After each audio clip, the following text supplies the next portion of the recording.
Well, millions of UK festival goers could be disappointed this summer as uncertainty grows over whether the events will take place at all. The industry is struggling to get private insurance protection against COVID-19 cancellations and is calling on the government to step in and underwrite their events. All UK lockdown restrictions are set to end on the 21st of June. And as Natalie Powell reports, festival operators are questioning why the government won't step in. Scenes from Scotland's Belladrum Tartan Heart Festival in 2019.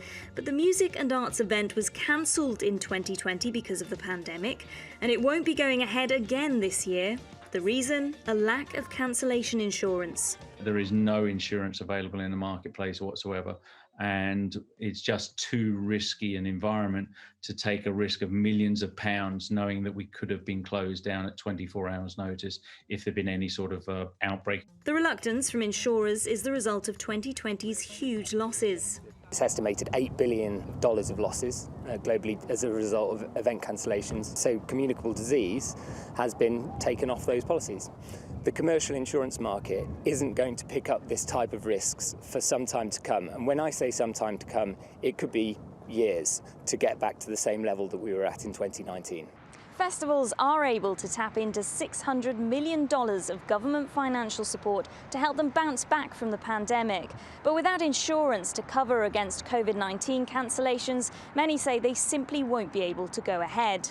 The British Summertime Festival, which takes place here at London's Hyde Park, is another to have already postponed until next year, and there could be many more casualties on the way.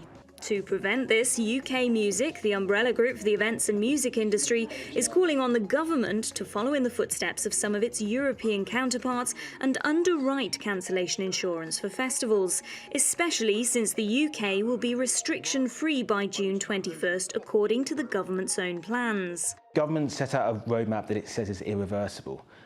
On its own roadmap, these events will be taking place. And I think the question for lots of people in the industry is, why is government not willing to insure events that it itself says won't be cancelled?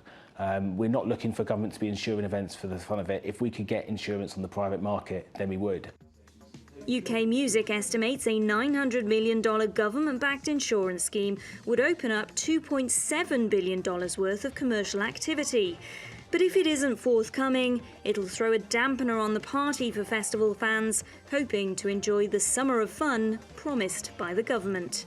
Natalie Powell, TRT World, London.